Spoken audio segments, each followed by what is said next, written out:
одоо яах ёстой вэ? Одоо ямар тэгээд хөдөө очиод нөгөө үйл зөнгөө тэнд амьдраад байж чадахгүй, нутагтаа очиод байж чадахгүй ийм тохиолдолд бид нар энэ ходоод гидсэн хэвийн үйл ажиллагааг нь л хангаж өгөх хэрэгтэй. Тэгээд боломж олдвол зундаа явчих хэрэгтэй байна шүү дээ. Тэгэхээр ходоод гидсийг бид нар хамгийн түрүүнд хэвийн үйл ажиллагаанд нь оруулахын тулд юу хэрэглэх вэ гэхээр бид нар энэ продукт номер 3 гэдэг энэ бүтээгдэхүүн байгаа. Зүгийн жилийн усан ханд.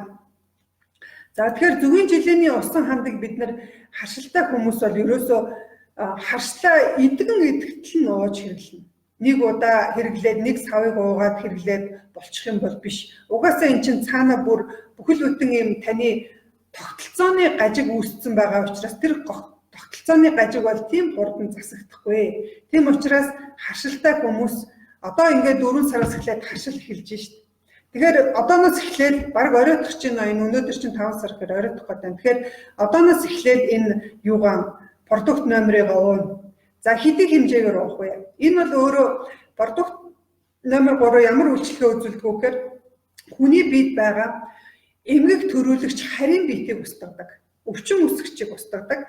Өөрийнх нь тэр ашигтай бактерийг болохоор таньд устгадаггүй. Энийг бол одоо бид нар шинжлэх ухааны маш олон ажлаар тогтооцсон байгаа. Яагаад вэ? Энэ продукт номер 3-ыг зүгийн жилигээр хийдэг. Зүгийн жилий бол өөрөө байгалийн бүтээгдэхүүн. Тэгэхээр байгалийн юм бол өөрөө цаана хүний бүтээснээс илүү ухаалаг ажилладаг. Тэгэхээр жилий маань одоо жишээ нь хүний биед ороод ирлээхэд өвчин үүсгчийг нь болохоор таньд устгах чинь яг байх ёстой тэр бактерийнх нь болохоор таатай орчныг нь бүрдүүлээд өгчдөг байна. Тэгэхээр бид нар нөгөө бактерийн системээ тэнцвэртэй болгох, дархлааны системээ тэнцвэртэй болгохын тулд бид нар продукт номер 3-ыг харшилтай хүмүүс бол уuna. Яаж уух вэ? За би аргын заагаад өгье. Насан турсан хүн бол нэг цайны халбаг. Нэг цайны халбыг нэг аяга бүлээн усанд хийгээд өдөртөө 3 удаа ууна.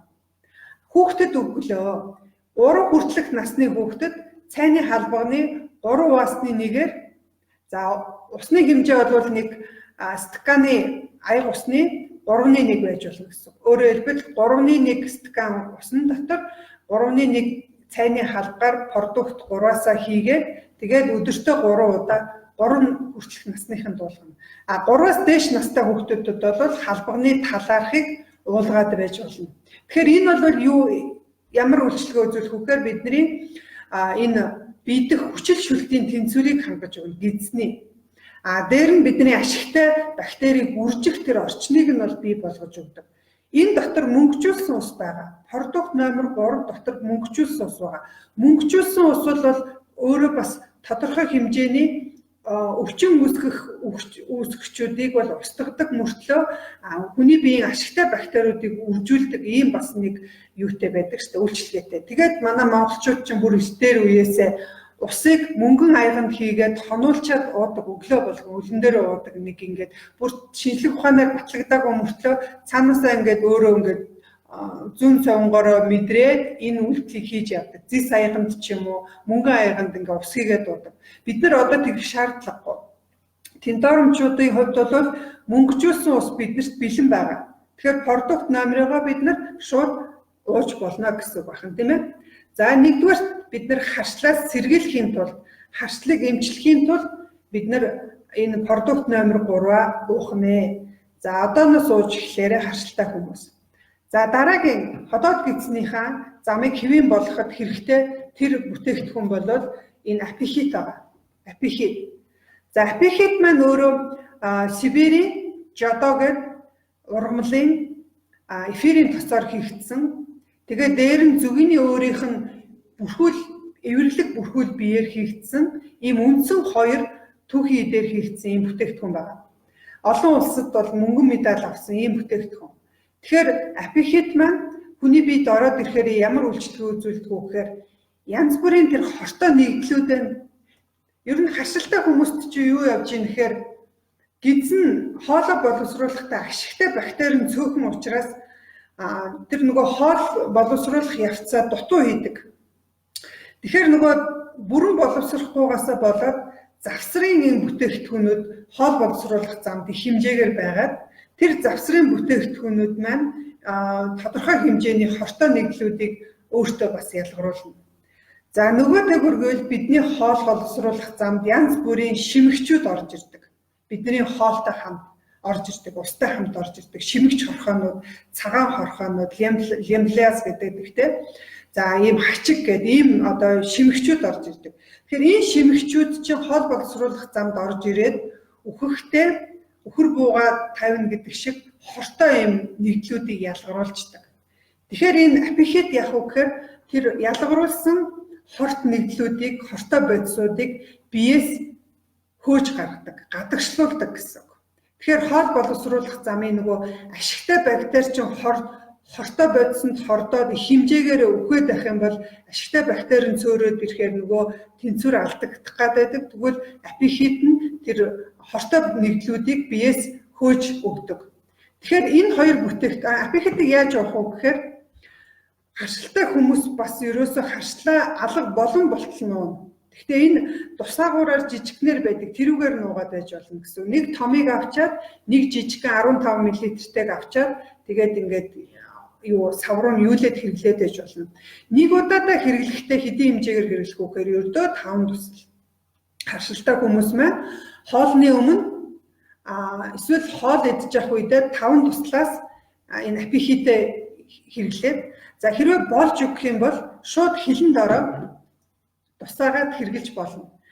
Зарим нэг юм гулгиж байдаг хотоодны хүчил ихтэй ийм хүмүүс бол яаж болох вэ гэхээр зүгээр хоолндоо шууд тусаагаад хэрэглэж болно. Тэгэхээр өдөрт 3 удаа хоолны үед юм уу эсвэл хоолны өмнө 5 туслаар хэрэглээд байна гэсэн. Тэгэхээр апихит бол таны биеийн цусыг тунгалгын шингэнийг бол маш сайн цэвэрлж өгөн, дээр нь илгийг маш сайн цэвэрлж өгдөг. Ер нь харшилтай хүмүүс яг харшил хөдөлсөн үед бол илэг маш их хэмжээгээр, бөөр маш их хэмжээгээр гэмтдэг. Ягаад тэгэхээр тэр хорт бодисууд маань илгийг гэмтээгээд, бөөрийг гэмтээгээд байдаг учраас бид нар илгийг бас хамгаалах үүднээс апихитыг бол хэрэглэдэг байна. Тэгэхээр харшилтай хүмүүсийн салж болохгүй хоёр бүтээгдэхүүн энэ байх нь шүү дээ. Продукт номер 3 апихит. Энэ хоёр бүтээгдэхүүнийг харшилтай хүмүүс харшлаа эдгэн эдгэтлээ хэрэглээрээ. За тэгээд ер нь бол тийм архаг харшилтай болцсон олон төрлийн аллергины ийм юутай аллергины бодистой те харшил төрүүлэгч бодисноос харшил авдаг ийм хүмүүсийн хувьд бол 7 жил хэрэглэнэ. Яагаад 7 жил гэхээр хүний бие 7 жил тутамд нэг бүтэн шинжлэгддэг. Одоо өөрөөр хэлбэл бүрэн шинжлэгдэх хугацаа 7 жил гэж үздэг. Тэгэхээр 7 жилийн туршид та хэрвээ харшилтайгаа яг зөв тэмцээд зөв арга хэрэгжилж чадах юм бол харшил эдгэх бүрэн боломжтой байдаг. Ер нь бол Tintorum компани бүр олон жилдээ 20 жил харшилтай явсан хүмүүс бүтээгдэхүүнээ хэрэглэсээр хагаад бүрэн эдгэсэн ийм тохиолдлууд бол байдаг. Тэгэхээр тууштай байгаарэ гэж хэлмээр байна. Шууд л одоо нэг одоо хамрын битүүрээд салтан ингээд хөөцөн байгаа хүмүүс нацлын тусаагаад хамрын хөөнг дарагдаал ингээд онгоочдөг шиг тийм хурдан үйлчлэгийг бити хүлээгээрэй гэж хэлмээр байна. Яагаад вэ? Одоо жишээ нь одоо орчин үеийн анагаах ухааны харшлын эмчилгээ бол ер нь бол гал унтраах эмчилгээл явж байгаа шүү дээ. Тэр харшил төрүүлэгчийн эсрэг биеийг хүний бие ялгаруулангууд гистамины хэмжээ ихсээд гистамин маань шүүрлүүдийг ихсгээгээд салтуудаа зочроогоод ингээд хөөж бамбаагаад нус одоо ингээд нус нулимсэндээ хутгалдаад ингээд ирэх үед нь бидний хэрэгжилж байгаа нөгөө янз бүрийн демтрол одоо юу гэдэг холорфеномин ингээд харшлын эмүүд табигел юу гэдэг лээ нэг эмнүүд байдаг шүү дээ харшлын эмнүүд. Энэ эмнүүдийг хэрэглэхэд яадаг вэ гэхээр харшлыг ерөөсөө эмчилдэггүй. Энэ эмнүүд нь дандаа тэр гистаминыг л дандаа дарангуулдаг. Өөрөөр хэлбэл биеийн өөрийнх нь гистаминыг ихээр шүүрлийг одоо ингээд ферментийг их хэмжээгээр ялгаруулж байгааг л блоклаад өгчдөг. Хаагаад дарангуулаад зогсоогоод өгчдөг. Тэгэнгүүт нөгөө нус гарч ирснээр гарахаа болж чинь, нулимс гарч ирснээр гарахаа болж чинь. Тэгэнгүүт нөгөө энэ залгуур хоолой энэ төр чинь ингээд захнаад эрвгнээд тэр нөгөө гистамины үйлчлэгээр ингээд иргэнээ зочирч байсан бол тэр зочроо нь гайгүй болоод ингээд ирэнгүүд идэж байгаа юм шиг ойлгоод байгаа. Биш шүү дээ. Ерөөсөө дархлааны системийн өөрийнх нь хариу үйлдэл үзүүлж байгаа өөрийнх нь үйлдэлийг л дарангуулад өгж байгаа болохоос биш гаднаас орж ирж байгаа нэг өвс гүрүүд маань орж ирж байгаа эсрэг битүүд нь ялгарч байгаа хിവэрэл байна гэсэн үг байна шүү. Тэгэхээр ерөөсөө энэ харшлын эмчилгээ бол ерөөсөө гал унтраах эмчилгээ л явдгийн шүү. Харин яг бүрэн эмчилгээ хийхэд танд юу хэрэгтэй гэхээр нөгөө байгаль чи өөрөө хэрэгтэй л болж ирж байгаа. Хүний бие чи өөрөө байгалийн амьтан. Ер нь дэлхий яаж үүссэн? Дэлхий амьд бие яаж үүссэн? Нэг стэс үүссэн. Өөрөөр хэлбэл бактериэс үүссэн. Тэгэхээр дэлхий маань өөрөө бактериэс үүссэн.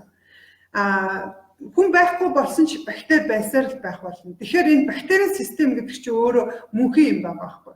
Тэгэхээр энэ байгаль гэдэг чинь өөрөө амьд бүх юм амьд тий.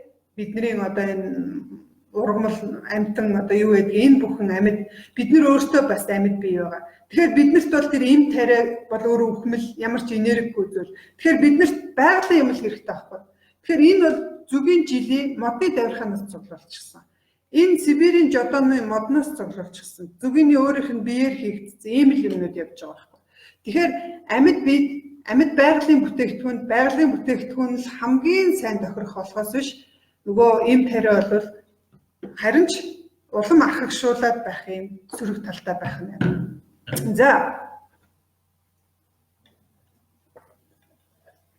За сэдв ер нь ямар байна болж гин үү? Ярьж байгаа юм та нарт.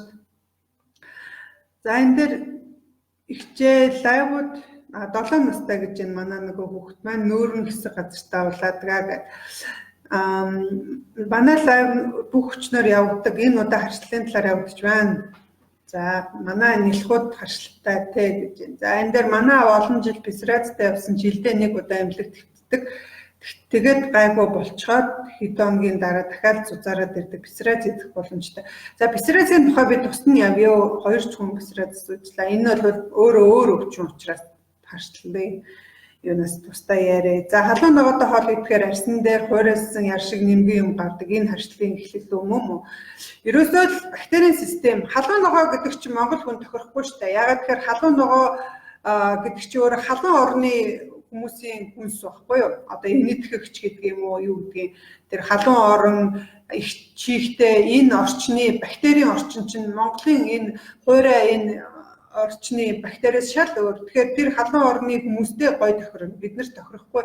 Тэгэхээр тохирохгүй хоол хүнсээ идээд байх юм бол харшил үгүй шүү дээ. Тийм учраас одоо ер нь цаад уг үндсийг ойлгочих юм бол бид нар ингэх юм байна, энийг идэж болох юм байна. Би чи мас идэхээ оронд шар тосоо идэх юм байна гэдэг ингээд өөртөө бас нөгөө арай ухаалгаар ингээд сонголтоо хийгээд байж болно гэсэн үг байна шүү дээ, тийм ээ. За тэгэхээр нэгдүгээр шалтгаан бол юу байсан бэлээ? За бидний бохирдсон хоол боловсруулах замаас болно. За энэ дээр бас энэ ходоод гидсний хөтөлбөр байгаа. Энэ ходоод гидсний хөтөлбөрийг хашилтай хүмүүс хэрэглэнэ. 45 хоног хэрэгэлдэг ийм хөтөлбөр байгаа. Энэ хөтөлбөрийг хэрэглэхэд маш сайн үр дүн гардаг. Ер нь бол хашилтай энэ саяны хилээд байгаа арсны янз бүрийн асуудалтай хүмүүс байна шүү дээ. Одоо арсан дээр байгаа тэр бисрацч байна уу? Арсны дээр одоо манай нэг мөнх зүйл байсан те сая арсны янз бүрийн тууралт байна гэсэн тэр хүүхдийн нүүрэн дээр гарч байгаа. Эд тэр бүгдээрээ бол энэ хоол боловсруулах замын цэвэрлэгээ хэрэгтэй байна гэсэн үг. Бактерийн системийн тэнцвэртэй байлгах хоол боловсруулах замын үйл ажиллагааг хэвэн болгох хэрэгтэй байна гэсэн үг. Тийм учраас энэ ходоод гидсний хөтөлбөр бол үүнд хамгийн их сайн тохирдог гэсэн. Тэгэхээр бид нар энэ ходоод гидсний хөтөлбөрийг хэрэгжилж яхад хоол боловсруулах зам дотор байгаа шимэгчүүд устдаг, маш сайн устдаг. Одоо бидний гидсэнд байгаа, зүсний хүйдэнд байгаа янз бүрийн шимэгч хорхоонууд байгаа шүү дээ, тийм. Тэгэхээр тэр шимэгч хорхоонуудыг бид нар устгахыг гэвэл хоол боловсруулах замаа цэвэрлж өгөх хэрэгтэй. Тэгэхээр энэ цэвэрлэгээнд бол энэ ходоод гидсний хөтөлбөр бол маш сайн тохирдог юм байна. Тэгэхээр энэ хөтөлбөрийг хэрэглээрэй гэж би та бүхэнд бас санал болгомоор байна. Тэгэхээр энэ дотор бол эмийн ургамлууд орсон байгаа. Энэ эмийн ургамлууд нь болохоор бас дандаа ийм цэвэрлэгээний ходоод гидснийх нь өөрийн тэр бактерийг нь тэнцвэржүүлж өгдөг ийм эмийн ургамлууд орчихсон байдаг. Тэгээд манай Тинторм компани чинь өөрийнх нь тэр түүхийд нь Сибирт Урал Сибирээс дандаа түүхийд авч байгаа ш. Тэгэхээр Урал Сибирийн нутаг дэвсгэр гэдэг бол өөрөө сэрүүн бүс. Монгол өөрөө сэрүүн бүс. Тэгэхээр бүсийн хувьд бол яг энэ дэлхийн өөрийн өргөрөг нь бол ижил өргөрөгтэй байдаг учраас биднэрт одоо тэр Вьетнамын ч гэдэг юм уу, Японы ч гэдэг юм уу, Солонгосын тэр халуун дулаан далайгаар хүрээлэгдсэн орны ургамлуудаас хамаагүй илүү энэгшиж тохирдог. Тийм учраас бид нар энэ нэмийн ургамлууд нь ер нь Монголд ихэнх нь ургадаг юм ургамлууд байгаа шүү дээ. Тэгэхээр энэ ходоод гэзний хөтөлбөрийг бол бас энэ харшилтай хүмүүс хэрэглэнэ. Хэрэглэхдээ хамгийн гол нь доозын тохируул. Сайн гэхэд нөгөө юу гэлээ, сайн будаач гэхээр сатлаа будна гэдэг үг шиг. Энэ бүтээгдэхүүн сайн гэхээр л нөгөө эрүүл хүн шиг бүтэн халбаар уугаад байж болохгүй, ерөөсөө болохгүй. Ялангуяа харшилтай хүмүүс манай бүтээгдэхүүнийг хэрэглэж байгаа бол бүр бага доозоор ууж хэрэглэнэ. Үрлээ уулаа гэхэд ерөөсөө өдөрт 1 ширхгээр 2-3 ширхгээр идээрэй. Тэгээд багаар идэж яв. Багаар. Ягаад тэгэхээр та яарах юм байхгүй. Таны бие 7 жил шинжлэгдэнэ гэж хэлчихлээ. Яарах юм өрдөө байхгүй. Маш бага тунгаар ууж хэрэглэсэн тохиолдолд энэ бол зөөлнөөр маш сайн цэвэрлэгээ хийгдэн, зөөлнөөр маш сайн өөрийнх нь тогтолцоог хэвэн болгож өгдөг. Тийм учраас бид нар хашилтай хүмүүст өгөх тусмаа бүтээгдэхүүнээ өгөхдөө тэр яг заавар дээр байгаа хэмжээгээр нэг цайны халбаар уулгаж ерөөсөө болохгүй шүү дээ. Тэр заавар дээр байгаа нэг цайны халбаг гэдэг үрлийн хэмжээ болвол цоо эрүүл хүн зориулсан хэмжээ. Тэгэхээр хашилтай хүн болвол ерөөсөө тэр хэмжээгээр уух юм бол нөгөө биед нь байгаа цэвэрлэгээ маш хүчтэй явагдсанаас болоод эргээд нөгөө хамар аман битүүрээд эсвэл арсаар юм туураад ингээд эхэлдэг. Тэгэнгүүт нөгөө хүмүүс чинь айгаад надад харшлаад байна, танаа бүтээгдэхүүн тохирохгүй байна гэд хэрэглэхээ зогсоочдөг. Уг нь цаана нь их зөв юм явагдаж байгаа байхгүй. Гэсэн буруу хэрэгэлсэн байдаг. Дээр нөгөө усууж өгдөггүй. Нөгөө бохирдол чинь хэрвээ бидний шээсээр өтгөнөөр гарахгүй бол амьсгалаар гарна шүү дээ. Бидний амьсгал гэдэг чинь өөрөө ялгаруулах хэрэгтэй. Бидний амьсгалаас нус цэр ялгарч гардаг те. Эн чинь ялгарч ханиалгадаг бид нар найтаадаг. Эн чинь ялгаруулах хэрэгтэй гэсэн байхгүй. Тэгэхээр хэрвээ бид нар доошоо ялгацаараа энэ бохирдол өгсөн тэр хорт бодис янз бүрийн өгсөн бактериуд гадагшлуулахгүй бол дээшээ гарна шүү дээ.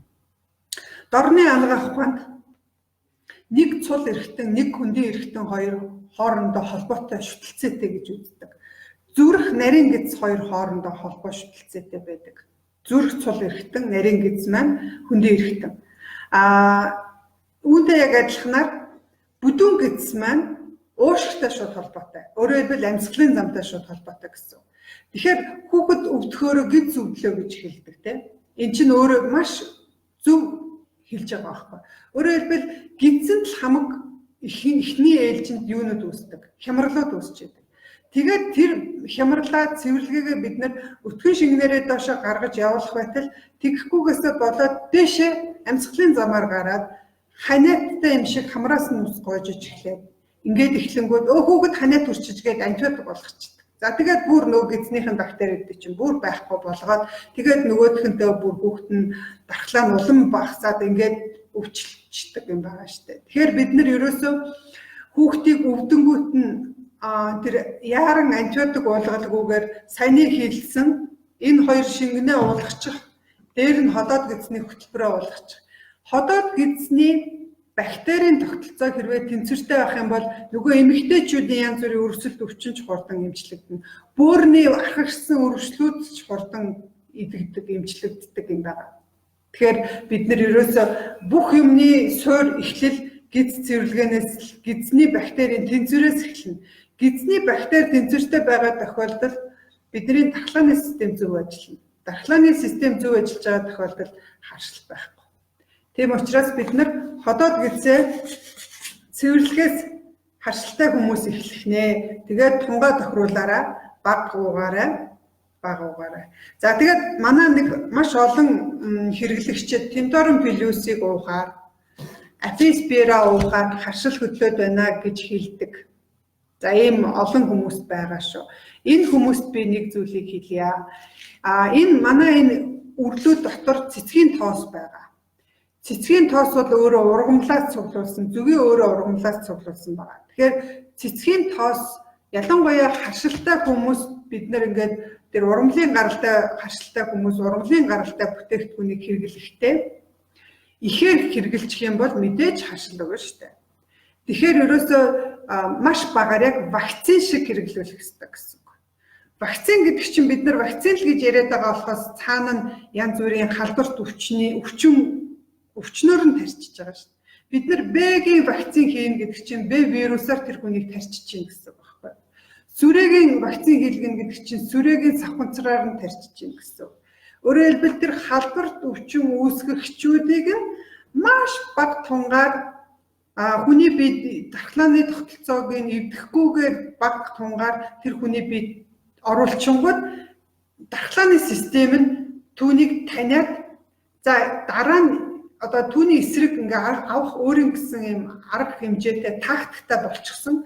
Дараа нь тэр хүн чинь гадуур явж байгаад ямар нэгэн тэр одоо халдварт өвчний үүсгөөр бид нь ороод ирвэл энэ нэг орж ирж байсан өмнө энийг би ингэж устгаж яасан гэд устгадаг өөрийн гэсэн тийм аргатай болчихсон байдаг гэсэн үг байна шүү дээ. Тэгэхээр вакцин гэдэг одоо жишээ нь харшилтай хүмүүс ч гэсэндээ 4 сард вакцин хийж эхэлдэг шүү дээ. Тэр вакцин чи яг өөрийнх нь нөгөө аллергенийгээр нь тарчиж байгаа байхгүй. Харшил үүсгэгчээр нь тарчиж байгаа. Гэхдээ тун нь маш бага тунгаар тарина. Тэгэхгүй бол тэр хүн бүр шоконд орно шүү дээ. Өөрөө нөгөө нэг харшилдаг юмар нь тарчиж байгаа учраас тэрэн шиг Тинторон плюсыг аписпираг харшилтай хүмүүс хэрэглэж байгаа бол вакцин л болно гэсэн үг. Яг вакцин шиг үйлчлэнэ. Өөрөөр хэлбэл энийг багаар хэрэглээд үзсэн бие маань дархлааны систем маань дараа нь янз бүрийн урамлын харшлууд орж ирэх үед энэ бол айх юм байхгүй, энэний эсрэг би юм арга хэмжээ авчнаа гэд хариу үйлдэл зөв үзүүлдэг болно гэсэн байна шүү дээ. Гэтэл бид нар энийг ч нөгөө эрүүл хүнийхэн доозоор нөгөө заавар дээр байдгаараа бүтэн цайны ударны доозоор аваачаад өчгөр чинь мэдээж энэ чинь нөгөө гаж нөлөө өгч таарна шүү дээ. Тэгэхээр манай энэ хэрэгжилж байгаа хэрэглэгчтэй хэлэхэд дээр нь манай энэ бүтээгдэхүүнийг бусдад санал болгож байгаа дистрибьюторуудтай хэлэхэд зөвлөгөө өгөхөд бүтээгдэхүүн анх удаага хэрэглэж байгаа хүмүүс юмыг яаж мэдгүй, тэр хүмүүс чинь харшилтай байж болох юм, харшилтайгаа ч мэдэхгүй байж болно. Эсвэл харшилтайгаа танд хэлээгүй, та асуугаагүйчгүй байж болно шүү дээ. Ямар ч хүн байж болно. Бүтээгдэхүүнийг эхлээд хэрэглэхдээ эхний өдөр хэрэглэхдээ ялангуяа үрлэн бүтээгдэхүүнийг хэрэглэхдээ багаар хэрэглүүлээд болоо. Тэгэл болоо. Одоо би бүр зориудаар энэ харшил гэдэг сэдвийг бэлдэж яхад харшилтай хүнд өмнө нь Тинторон плюсыг хэрэглээд нөгөө уугийн харшилтай. Дээр нь Тинторон плюс хэрэглэнгүүд харшил хөдөлдөг хүнд Тинторон плюсыг би зориуд хэрэглүүлсэн байхгүй 14 хоног хэрэглүүлсэн.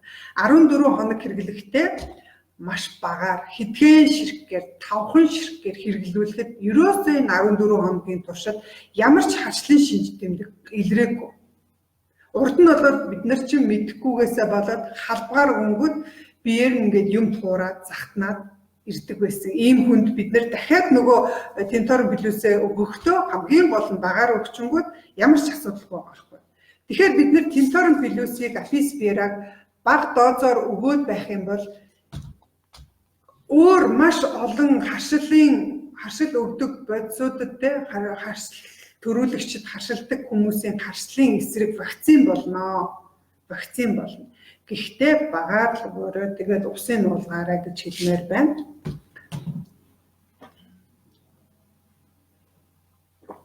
Хэдэн минут явцсан бай. Нөгөө бүтэн цаг явцсан ба шүү дээ. За ингээ халуураад явчихдаг юм аа. Тэгээд за эхнийх дээрээ л явсараад энэ болчлаа. За дараагийнх руугаа нөрөө. Хоёрдугаар шалтгаан стресс. Харшлын дараагийн нэг шалтгаан бол стресс байгаа. Тэгэхээр бид нар одоо л ингээд нийгмийн харилцаанд ороод байнга орж байгаа тийм байнга л одоо хүмүүстэй харьцаж байна. Янз бүрийн юм харилцаанд орж байна. Тэгэхээр энэ нийгмийн харилцаа, энэ хотчлт маань эргээл стрессийг үүсгэж байгаа штэ байнга үүсгээд байгаа тийм ээ. Тэгэхээр хүн стресст оронгууд хүний биед кортизол гэдэг даавар ялгардаг. Ер нь миний өмнөх лайвуудыг үзчихсэн хүмүүс бол энэ тухай мэдж байгаа баха. Кортизол гэдэг бол стресс үед ялгардаг даавар. тархинаас ялгардаг даавар, стрессийн даавар ялгарангууд, кортизол ялгарангууд цусндах одоо бусад нөгөө дааврууд маань ихсээд одоо адреналин гэдэг ингээ бусад дааврууд нь ихсээд явцдаг гэсэн.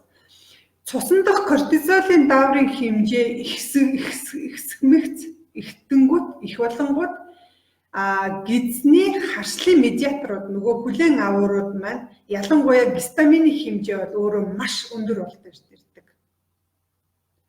Тэгэхээр хүн стресс дөнгөд гистамин их ялгарна гэсэн үг байна шүү. Тэгэхээр гистамин маань өөрөө яадаг вэ гэхээр нөгөө дархлааны буруу гажиг ажиллагааны үед ялгарч байгаа тэр бодис шүү дээ, тийм ээ. Тэгэхээр хүн их стресстэй байх тусмаа л харшланд өртөмтгий байна л гэсэн үг. Тэгэхээр гистамин хүний нарийн бүдүүн гидсэнд үүсгээр ингээд их болоод эхлэв шүү дээ. Цуснд одоо юу ихсээд ирэхээр гаднаас ирж байгаа ямар ч хоол хүнсний бүтээгдэхүүний ямар ч одоо бодисыг ерөөсөө шууд бидэнд хортой зүйл байна гэж хүлээж авдаг. Ерөөсөө юу ч орж ирсэн түүнийг бол ингээд нөгөө бидээ хор хөнөөл учруулах гэж байгаа тэр гадны биет байна гэж хүлээж аваад тэрийг устгах гээд маш их хэмжээгээр гистамин нь өөрөө ялгарч эхэлдэг. Ингээд яг тэр хүн маань харшилтай болох нэг шалтгаан болдог байна шүү дээ. Тэгэхээр одоо ядрахаар хүмүүсийн харшил хөдлөөд байна гэдэг чинь ядрах юм уу стресстэй үед хүний биед кортизол өснө, кортизол ихсэхээр гистамины хэмжээ ихсэж байна л гэсэн үг байна, тийм ээ. Тэгэхээр бид нар яах ёстой байх нь ерөөсөө тайвширдаг байх хэрэгтэй, стрессээ тайлж чаддаг байх хэрэгтэй. Одоо тэгэхээр энэ стресс бол энэ харшлыг ихсгээд байгаа нэг том шалтгаан болж ирж байгаа. За дээр нь бас энэ гидсэндээ их шимэгчтэй хүмүүс их уурламтгай, цочромтгой ийм байдаг. Ер нь ингээд хамт ярилцаад сууж явах хүртэл зүгээр ингээд суучдаггүй ингээд дүрс хийгээд ингээд байдаг хүмүүс байдаг ш. Тэгэхээр энэ хүмүүс юу явагдаад байна гэхээр гидсэнд нь байгаа шимэгчүүд янз бүрийн тэр шимэгчээс ялгарч байгаа бодис хорт бодисууд байгаа. Тэр хорт бодис маань бидний цус руу ороод тунгалгын систем рүү оронгуудаа судсыг агчуулна, тунгалгын судсыг агчуулна. Ингээд өөрөөр хэлбэл хоол боловсруулах зам дотор байгаа шимэгчүүд бол биднийг одоо стресстүүлдэг, дотроос стресстүүлдэг. Нөгөө хүрээлэн байгаа орчны гадаад стресс байхаас гадна бие дотор байгаа шимэгчүүд бол хүнийг шимэгчээс ялгарч байгаа хорт бодис нь бас хүнийг стресстүүлдэг. Тэгэхээр энэ хор ялгарснаас болоод юу нь хамгийн их нөлөөлдөг вэ гэхээр хүний шууд мэдрэлд нөлөөлдөг. Неврозтой болно те мэдрэлийн. Тэгээ бид нар нөгөө нейродермит гэдэг байдаг шүү дээ. Тэ мэдрэлийн гаралтай захтна гэдэг нэг өвчин байдаг. Нөгөө нэг хүн ядрах үе юм уу энэ үед ингээд захтнаад юм туураад маш их ингээд захтнаад бүр тэсгэлгүйгээр их майждаг ийм юу байдаг. Тэгээ ийм хүмүүс бол ер нь тийм нойрондоо муу, сарнсан, анхаарал төвлөрөлт муу ийм шиж тэмдэгтэй хүмүүс байдаг. Тэгэхээр ийм хүмүүс бол юу хэрэглэх вэ гэхээр нэгдүгээр гадаад стресстэй алга болохын тулд өөрөө нөгөө нэг бясалгалаа хийдэг, өөрийгөө тайвшруулдаг байхаас гадна аписфера гуугаарай. Аписфера гуухаар хүн маш гоё ийм нөгөө тайвширдаг. Хүрээлэн байгаа орчиндөө их тасах чадвартай болж ирдэг. Тэгэхээр аписфера гуугаараа. Аписферагийн хувьд миний өөрийн одоо хэрэгэлсэн нэг хамгийн анх Тинторм компани бүтээгдэхүүнтэй танилцж байхдаа уусан бүтээгдэхүүн бол минийх аписфера үрлээс байсан байхгүй. Ягаад гэхээр би өөрөө багасаа нэг удмын бамбайн шүүлийн доголдолтой учраас би бамбаанда зориулаад аписфера гууж исэн. Тэгэхээр аписфера уухаас өмнө би нөгөө нялх биетэй манай хүүхэд ерөөсөө нэг 8-9 сартай байсан. Тэгээд надад ямар зовир өгдөг байсан бэ гэхээр яг орондоо ороод ундах гэхээр ингээд би айгүйх захтандаг. Бүр тэсгүй их захтана. Тэгээд ерөөсөө нэг хамг өмд цамцаа тайлж байгаа л ингээд бие майждаг. Тэгээ ингээд бие ингээд майжаад ингээд бүр улаатал майцсны дараа хэсэг хугацааны дараа ингээд арьсмаа бүр ингээд гөвдрүүтэй халгаагаар ингээд зохиулсан юм шиг ингээд төлцсөн юм шиг ингээд бүр гөвдрүүтчдэг ингээд бүр ингээд гарын тэмдрэгдэхээр тийм гөвдрүүтэй болчдөг байсан байхгүй.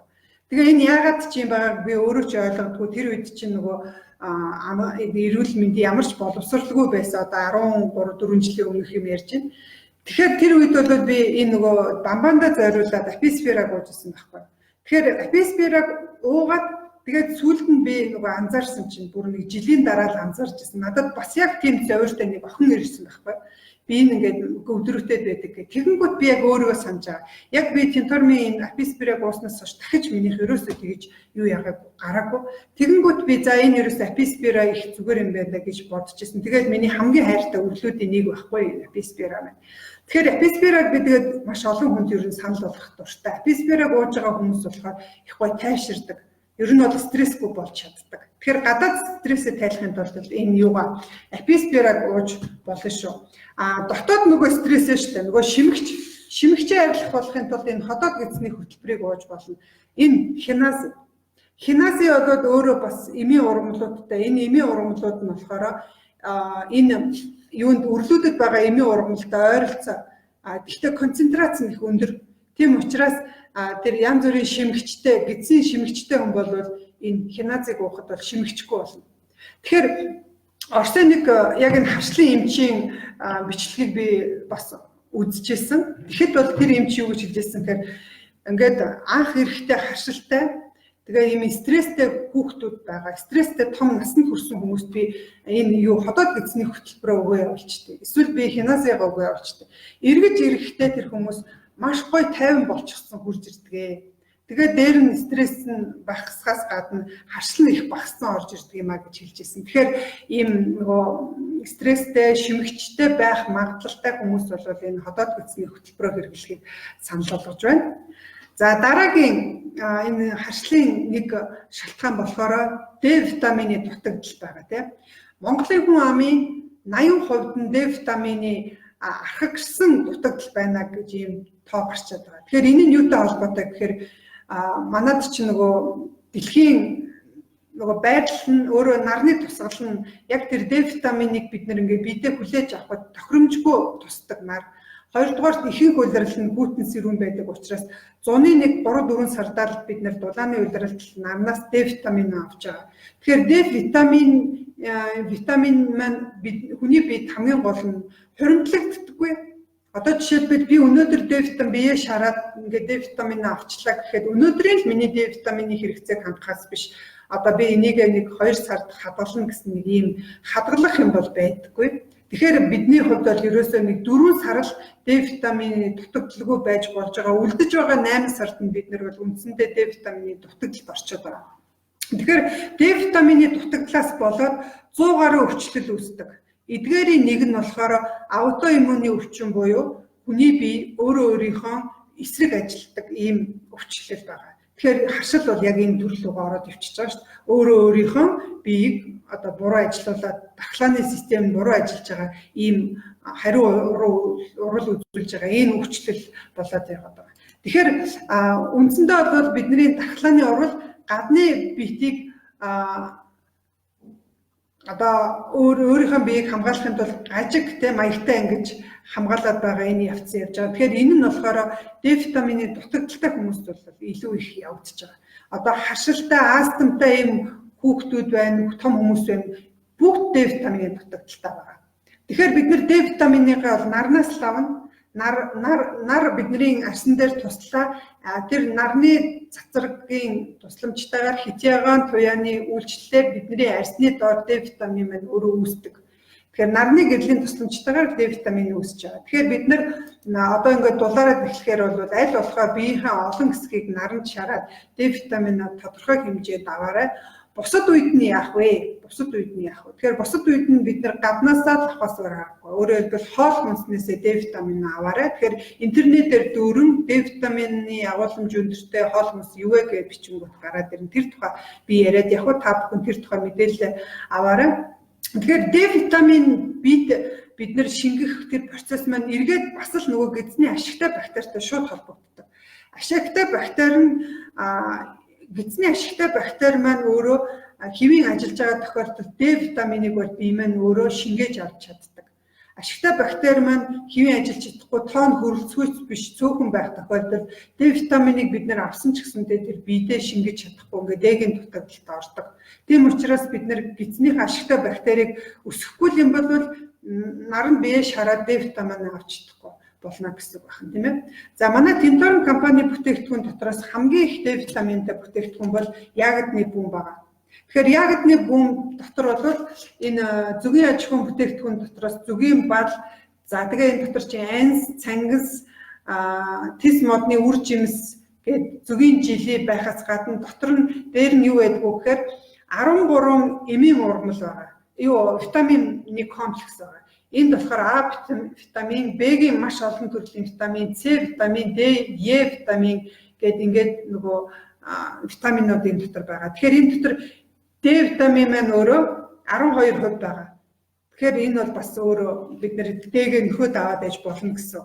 Тэгэхээр жирэмсэн эхчүүд, бага насны хүүхдүүд ер нь тэгээд бид нар хүүхдтэй Д витамины дутагдaltaй бүлрөөд байна гэж ингээд яриад байдаг болохоос биш. Том хүмүүс маань ч гэсэн бүгдээрээ Д-гийн дутагдaltaй байгаа шүү дээ. 5 хүний 4 Д витамины дутагдaltaй байгаа. Тийм учраас ерөөсөө ягодны бүүмийг бас ууж хэрэглээрэй. Дээр нь нөгөө саяны хэлсэн Тинторн плюс Аписпира гэдэг цэцгийн тоосон дотор Д витамин өөрөө бас баялаг байгаа. Тэгэхээр цэцгийн тоостой өрлүүдээ бид нэр идэж яхад бол Д витамины дутагдлаа хоол хүнсээр аваад ээж болно. Тэгээд нөгөө хамгийн гол нь бактери, эзнийхэн бактери чинь хэвийн байгаа тохиолдолд авсан витамин чинь танд нөгөө шингээд Д витамин дутагдахгүй байх юм бол таны одоо харшлын нэг шалтгаан байх болно л гэсэн үг байна шүү дээ, тийм ээ. За ингээд ерөнхийдөө ярих гэсэн юмнуудаа бол ярьчлаа. Энэ асуулт асуусан хүмүүс маань миний слайдыг дахиад нэг сонсоорой. Тэгээд яг энэ танд өгсөн зөвлөгөөнүүд бол бүгдээрээ л юу байгаа шүү. Энэ 3 шалтгаанаар зохицуулчих юм бол болохоор байгаа. Би өөрөө ургамлын хашилтаа эд сэдрэлтийн үеэрээ шүн суугаагаараа хондог гэж юм. Тэгэхээр энэ бол хамар их битүүрж ил гэсэн үг. Тэ хамар битүүрээд энэ амьсгалын замын нөгөө мөгөөрсөн хоолой энэ хамрын юунууд салстууд хөөцнөөс болоод унтаж чадахгүй байна гэсэн үг. Тэгэхээр тэр салстыг хөөлгсөн зүйл чинь гистамин.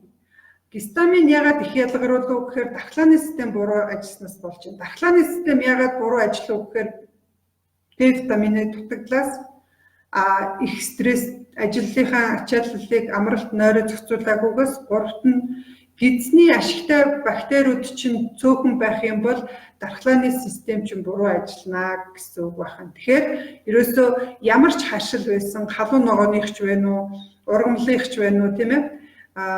Гоо сайхны бүтээгдэхүүн юунийч байна уу? Бид нар хашил юунаас үүсэх нь ерөөсөө нэг гол биш юм байна. Хашил юунаас хашлын яг цаад язгуур удаандаа биш явахна шүү дээ. Удаандаа таны юуны хашил бол идэх боломжтой бол эрийг бэлхэн зам